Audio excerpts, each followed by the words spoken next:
How about that, Vikes fans? The Minnesota Vikings travel to Atlanta, defeat the Falcons 14-9, and move to 10-2, and are now the #1 seed in the NFC. So there's plenty to be happy about if you are a Vikes fan.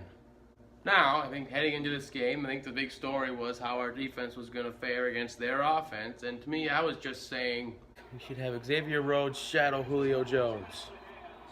And Rhodes limited Julio to just 2 catches and 24 yards. I mean, granted, Julio should have had maybe 50 yards, but it's still a good job by Rhodesy. But I think the big story of that game was, I feel like that Falcons offense is moving on our defense, but I think our defense just starts to stiffen up, and we are keeping them out of the end zone. So unable to get to the end zone, the Falcons had to settle for 3 field goals.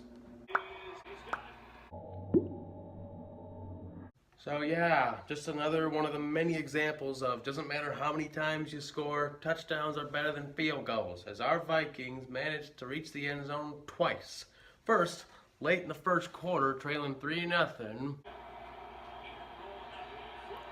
Yeah! That away, Jet. Ooh, dirty bird. Oh, that had to feel good for Jet McKinnon, scoring in his hometown and doing the old dirty bird.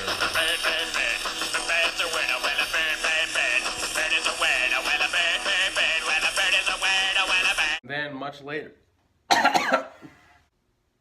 much later, late in the third quarter, our Vikings put together a very methodical drive that ended in...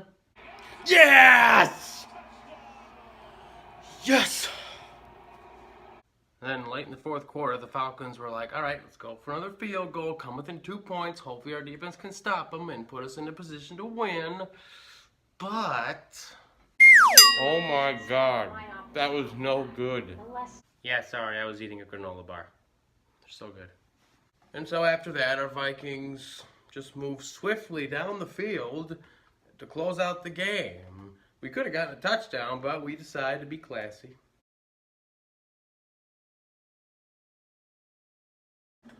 So yes, I am obviously very happy with our defense's performance. You know, here's the thing. They didn't make any big plays. They didn't get any sacks. They didn't create any turnovers. They just kept the other team out of the end zone.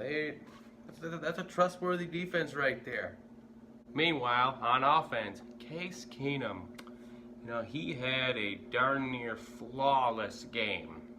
Case Keenum is our man. Let's keep him in. There's no reason to pull him. The big story is our Vikings.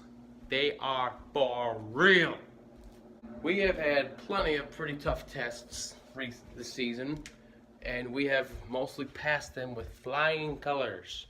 We have handled the Rams, the Saints, and the Falcons, and I think we can keep doing this. This is a legit team. Next week, we travel to Carolina, take on the Panthers. Yes, I understand Cam Newton is a mobile quarterback and can be pretty tough to contain, but you know what? We have had success against him in the recent past, and I think we can sack this guy a few times. Another fun fact, Everson Griffin will be lined up against old teammate Matt Khalil, and I imagine it'll be like how it was in practice. So yes, I think this will be another good test, but I strongly believe we are going to win that game. Let's just keep taking it one game at a time. Let's do this! Go Vikings.